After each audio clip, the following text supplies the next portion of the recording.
Hello, আসসালামু আলাইকুম। আশা করি সবাই ভালো আছেন। আজ সন্ধ্যায় বাগানে বসে বসে এতগুলো পাতা হারভেস্ট করলাম।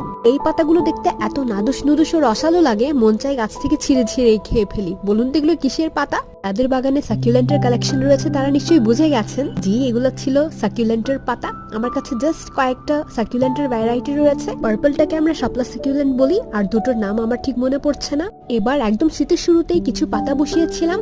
তো আজ সন্ধ্যায় সেই পাতাগুলো থেকে যে ছোট্ট ছোট্ট চারাগুলো বেরোচ্ছে সেগুলোই দেখছিলাম, আর অমনি মাথায় একটু দুষ্টু বুদ্ধি চেপে বসলো, আর ভাবলাম আরো কিছু পাতা থেকে চারা করা যাক। যেহেতু সাকুলেন্টের পাতা থেকে চারা করার বেস্ট একটা সময় হচ্ছে এখনই, তাই প্রতিটা ডালে নিচের দিকের পুরোনো পাতাগুলো হারভেস্ট করে নিয়েছি। তো সব মিলিয়ে এখানে 4 ধরনের সাকুলেন্টের পাতা হারভেস্ট করা হয়েছে। তড়িঘড়ি করে বালি ও ভার্মি কম্পোস্ট এখানে মিশিয়ে নিয়ে উপরে কিছু পাতা আলতো করে বসিয়ে দিয়েছি, আরো কিছু পাতা পরে রোপণ করব। তো ভালো সুস্থ নিরাপদে থাকুন সবাই। আসসালামু আলাইকুম, হ্যাপি গার্ডেনিং, টাটা।